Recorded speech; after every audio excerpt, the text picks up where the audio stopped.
En sport et Cannes Côte d'Ivoire, les étalons étaient à l'entraînement cet après-midi au centre d'enseignement technique de Bouaké.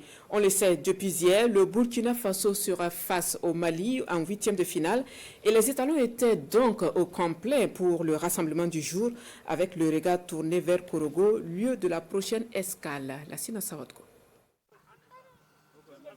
Voilà, retour donc des étalons du Burkina ici à Bouaké pour les séances d'entraînement. C'est désormais connu, le Burkina jouera le Mali du côté de Korogo le 30 janvier prochain. Et Hubert Velide et ses garçons de retour ici à l'entraînement sont donc dans les starting blocks pour préparer cette rencontre décisive pour les huitièmes de finale. Et c'est d'ailleurs pourquoi, pour concerner tous les acteurs donc de cette équipe-là, que Sacha Bansé, tout et bien sûr Valentin Nouman sont donc arrêtés à notre micro pour donner leur impression et surtout sur l'état d'esprit du groupe à l'heure actuelle avant véritablement de se projeter vers le rendez-vous de Korogo dans quelques jours.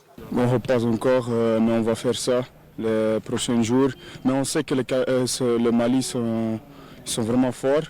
Mais nous, on ne va pas douter de nous-mêmes. On sait qu'on a des qualités, on sait qu'on a une bonne équipe, donc on a confiance en nous.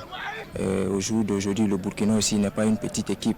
Donc vraiment, ça sera un match qui va vraiment se jouer sur les détails. Et c'est à nous vraiment de travailler sur ces aspects-là durant les jours qui nous restent. Et voilà, vous l'aurez constaté, 15 minutes d'entraînement ouvertes à la presse. On a pu voir des visages radieux, des garçons qui sont déjà projetés, focus sur la rencontre de Korogo. Le moins qu'on puisse dire, c'est que les étalons vont rester ici pour préparer cette rencontre-là. Direction Korogo le 29 janvier prochain. 15 minutes ouvertes à la presse, ce sera ce 29 janvier-là. Et puis le 30, nous serons là à partir de 17h pour ce match, ce sommet entre voisins, Mali, Burkina Faso. C'est un duel à ne pas rater et nous serons là en direct sur les antennes de la radiodiffusion télévision du Burkina pour vous faire vivre cette rencontre-là à 17h, temps universel.